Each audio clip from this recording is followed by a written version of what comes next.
friends. I'm just doing a bit of light reading, ready for the Christmas holidays. That isn't the book that we're going to read, no. Anyway, welcome, my lovely friends, to Listen with Lawrence, the Christmas edition. My friend Mrs. Malcolm has asked me to read The Grinch Who Stole Christmas by Dr. Seuss. One of my favourites, and yours, I hope. Anyway, this is how it goes.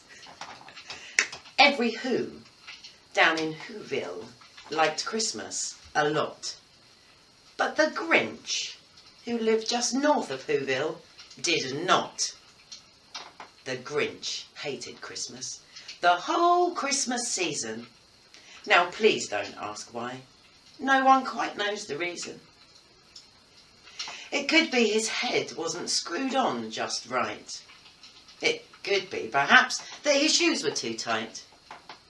But I think that the most likely reason of all may have been that his heart was 2 sizes too small. But whatever the reason, his heart or his shoes, he stood there on Christmas Eve, hating the Whos, staring down from his cave with a sour, grinchy frown at the warm lighted windows below in their town. For he knew every Who down in Whoville beneath was busy now hanging a mistletoe wreath. And they're hanging their stockings, he snarled with a sneer. Tomorrow is Christmas, it's practically here. Then he growled, with his grinchy fingers a-drumming. I must find some way to stop Christmas coming. For tomorrow, he knew all the Who, girls and boys, would wake bright and early, they'd rush for their toys, and then, oh the noise, noise, noise.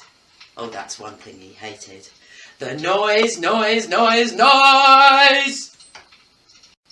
Then the Whos, young and old, would sit down to feast, and they'd feast, and they'd feast, and they'd feast, feast, feast, feast. They'd feast on Who pudding and rare Who roast beast, which was something the Grinch couldn't stand in the least.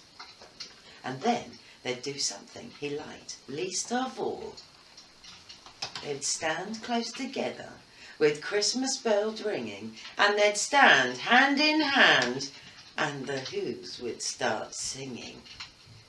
They'd sing, and they'd sing, and they'd sing, sing, sing, sing. And the more the Grinch thought of this Who Christmas thing, the more the Grinch thought, I must stop this whole thing. Why, for 53 years I've put up with it now. I must stop this Christmas from coming.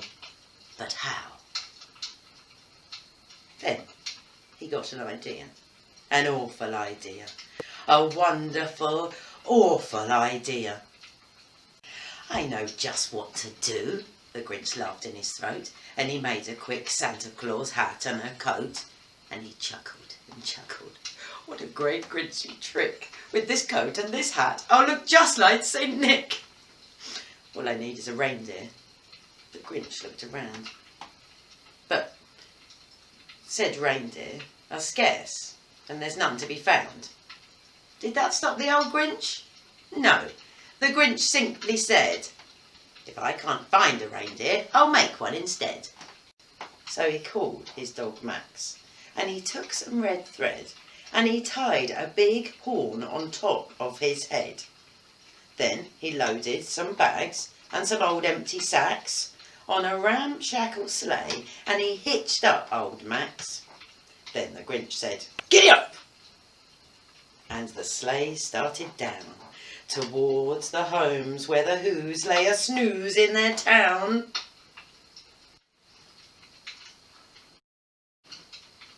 All their windows were dark, quiet snow filled the air.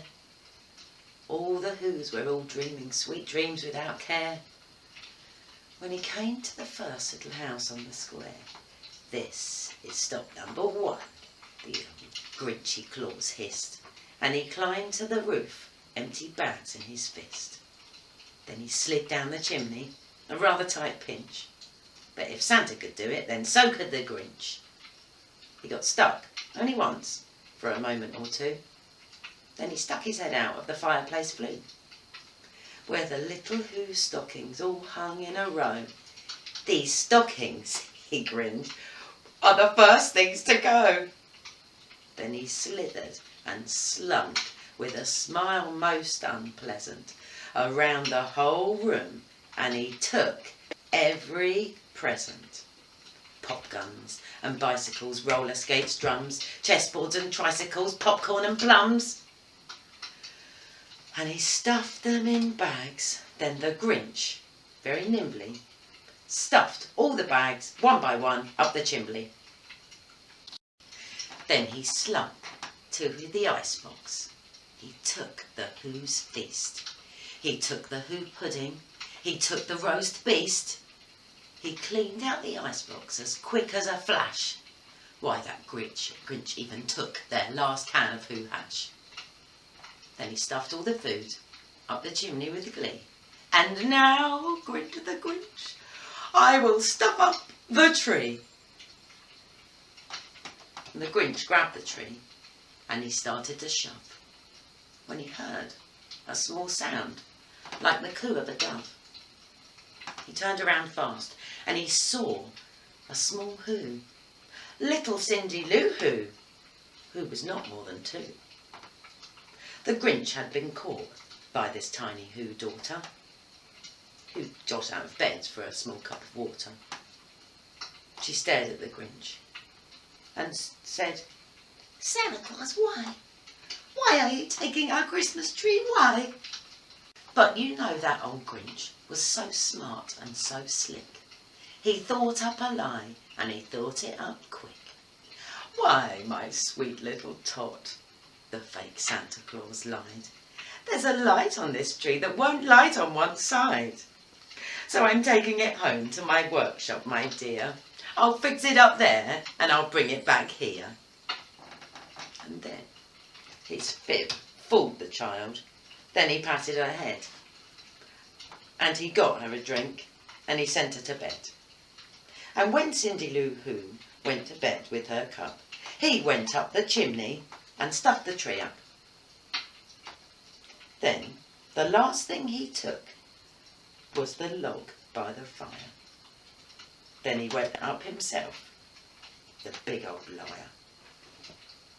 On the walls he left nothing but hooks and some wire.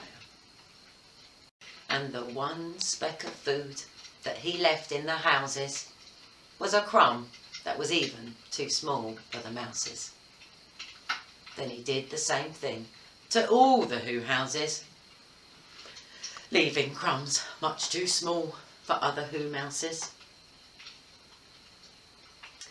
It was 1:15 dawn. All the Who's still abed. All the Who's still a-snoozing when he packed up that sled. Packed it up with their presents, the ribbons, the wrappings, the tags and the tinsel, the trimmings, the trappings. 3,000 feet up the side of Mount Crumpet. He rode with his load to the tip-top to dump it. Pooh-pooh to the Who's. He was grinningly humming. "They're finding out now that Christmas is not coming. They're just waking up. I know just what they'll do. Their mouths will hang open for a minute or two. The Who's down in Whoville will all cry boo-hoo." "That's a noise," grinned the Grinch, "that I simply must hear." So he paused, and the Grinch put his hand to his ear. And he did hear a sound rising over the snow. It started in low, then it started to grow. But the sound wasn't sad. Why, this sound was merry. It couldn't be so, but it was merry, very. He stared down at Whoville. The Grinch popped his eyes. Then he shook. What he saw was a shocking surprise. every Who down in Whoville, the tall and the small, was singing without presents and all. He hadn't stopped Christmas coming.